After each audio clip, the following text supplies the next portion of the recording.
अरविंद केजरीवाल की अंतरिम जमानत पर फैसला आज सुप्रीम कोर्ट सुनाएगा। ईडी ने अंतरिम जमानत का विरोध किया है। गिरफ्तारी को चुनौती देने वाली याचिका पर भी सुनवाई होगी। इस वक्त की बड़ी खबर आपको बता रहे हैं। तो केजरीवाल की अंतरिम जमानत पर फैसला और आज कह सकते हैं बेहद ही महत्वपूर्ण दिन। आज सुप्रीम कोर्ट फैसला सुनाएगा। क्या अरविंद केजरीवाल को आज राहत मिलेगी या नहीं? ईडी ने अंतरिम जमानत का विरोध किया है। तो इस वक्त की बड़ी खबर आपको यह बता दें कि ईडी ने इस अंतरिम जमानत का विरोध किया है।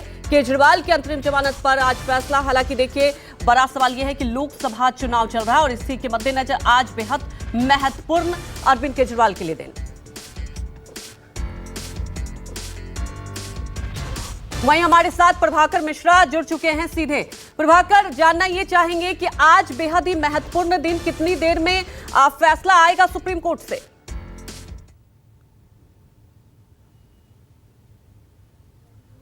देखिए, जस्टिस संजीव खन्ना, जस्टिस दीपांकर दत्ता की बेंच को फैसला सुनाना है। उनके बेंच में 50वें नंबर पर यह आइटम है।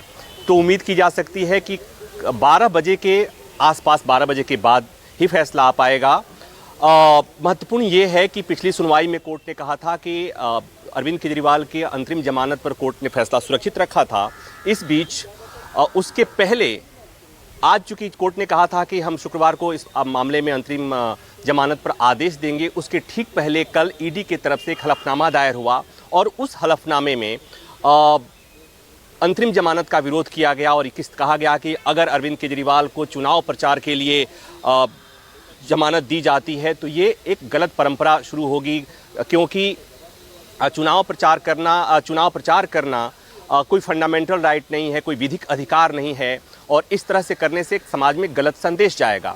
हालांकि ये बातें सुनवाई के क्रम में भी ईडी के वकीलों की तरफ से, ईडी के वकील की तरफ से और सॉलिसिटर जनरल की तरफ से ये बातें कही गई थी। उसके बाद कोर्ट ने फैसला सुरक्षित रख लिया था और उसके बावजूद जब ये कोर्ट ने ये कहा कि हम शुक्रवार को फैसला सुना सकते हैं, उसके ठीक पहले थर्सडे को ईडी की तरफ से एक हलफनामा दायर किया जाना अपने आप में बहुत कुछ कहता है कि ईडी किसी भी कीमत पर नहीं चाहती है कि अरविंद केजरीवाल को अंतरिम जमानत मिले, क्योंकि इसके मायने हैं अगर अरविंद केजरीवाल को अभी जमानत मिलता है, अंतरिम जमानत मिलती है, चुनाव प्रचार के लिए जमानत मिलती है, क्योंकि कोर्ट इस तरह का संकेत दे चुका है, सुनवाई के दौरान कह चुका है कि लोकसभा चुनाव 5 साल में आते हैं और ऐसे में अरविंद केजरीवाल एक चुने हुए मुख्यमंत्री हैं, कोई हैबिचुअल ऑफेंडर नहीं है, कोई अपराधी नहीं है, इस तरह के अपराधी नहीं है जो बार बार अपराध किया हो और इसके पहले उन पर कोई आरोप नहीं है। तो ऐसे में उनको जमानत क्यों नहीं दी जा सकती है?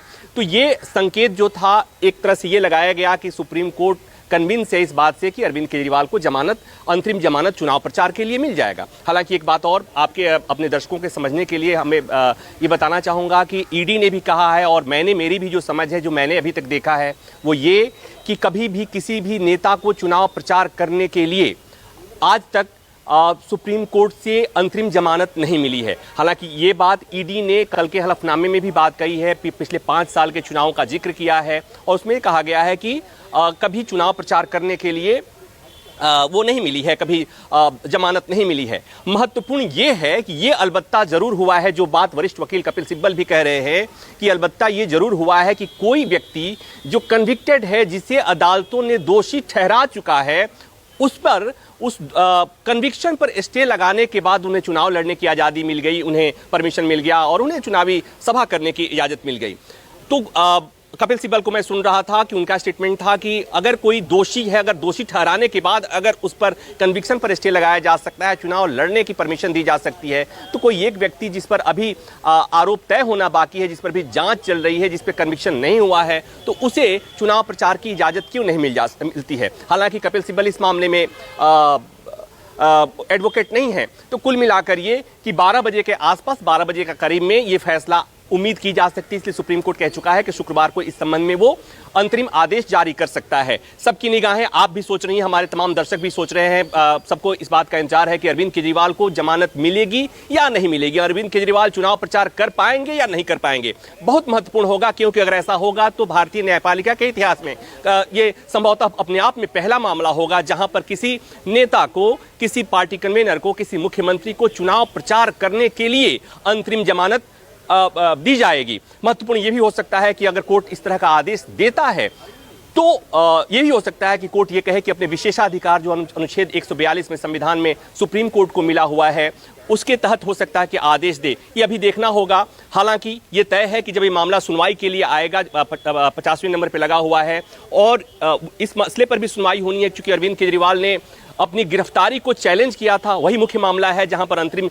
जमानत के तौर पर मामला आ गया था बीच में, तो उस पर भी सुनवाई होनी है। तो जैसे ही मामला सुनवाई के लिए आएगा उस समय ईडी की तरफ से एडिशनल सॉलिसिटर जनरल राजू और सॉलिसिटर जनरल एक बार फिर उठेंगे, कोर्ट को ये बताने की कोशिश करेंगे, एक बार फिर कहने की कोशिश करेंगे कि अरविंद केजरीवाल को किसी कीमत पर अंतरिम जमानत चुनाव प्रचार के लिए नहीं दी जा सकती, क्योंकि ये सबको पता है कि अरविंद केजरीवाल को अगर अंतरिम जमानत मिल जाती है चुनाव प्रचार के लिए और अरविंद केजरीवाल बाहर आते हैं, चुनाव प्रचार के लिए जाते हैं, तो वो किस तरह से प्रचार करेंगे, क्या क्या बातें कहेंगे, वो तमाम बातें होंगी। ये बात सरकार को पता है, ये बात ईडी को पता है और इसलिए ईडी किसी भी कीमत पर नहीं चाहती कि अरविंद केजरीवाल को जमानत मिले। लेकिन सुनवाई के दौरान जो टिप्पणियां आई कोर्ट की तरफ से वो सजेस्ट कर रही हैं कि अरविंद केजरीवाल को जमानत देने पर कोर्ट को कोई उस समय ऐसा लग रहा था कि कोर्ट कन्विंस लग रहा था कि प्रत्येक 5 साल बाद चुनाव होता है, मौका आता है, इसलिए अगर अरविंद केजरीवाल को चुनाव प्रचार करने की इजाजत मिल जाती है तो उसमें कुछ बुरा नहीं है।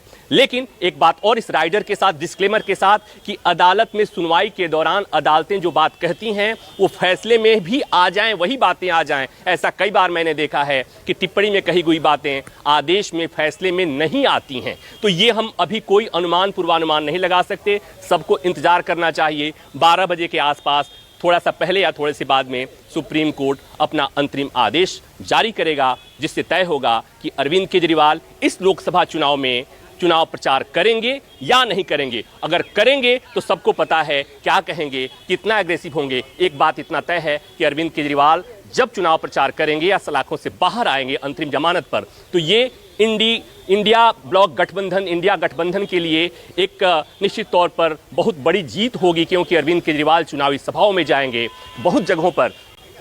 जब वो जाके अपनी बातें कहेंगे तो वो जो बातें जो इंडिया गठबंधन लगातार कहता रहा, उनके नेता कहते रहेंगे किस तरह से जांच एजेंसियों का, केंद्रीय जांच एजेंसियों का किस तरह से दुरुपयोग हो रहा है। और चूंकि अरविंद केजरीवाल और आम आदमी पार्टी का तो ये दलील ही है कि अरविंद केजरीवाल की गिरफ्तारी चुनाव के पहले की गई और इसलिए की गई ताकि अरविंद केजरीवाल चुनाव के दौरान निष्क्रिय हो जाएं। तो ये तमाम बातें वो अगर उन्हें जमानत मिलती हो तो कहेंगे। तो ये देखना होगा कि सुनवाई के दौरान जो सुप्रीम कोर्ट ने अपनी टिप्पणी की थी, क्या फैसला भी उसी तरह का आता है। ये सारी चीज़ें अब से थोड़ी देर बाद जब सुप्रीम कोर्ट अपना फैसला सुनाएगा, आइटम नंबर 10 या 11 चल रहा होगा, 50वें नंबर पर ये मैटर लिस्ट है जब सुप्रीम कोर्ट इस मामले में अंतरिम आदेश पारित कर सकता है। जी बिल्कुल, और लगातार आप इस खबर पर नजर भी बनाए रखें, कुछ ही देर में फैसला आ जाएगा। बहुत बहुत शुक्रिया आपका।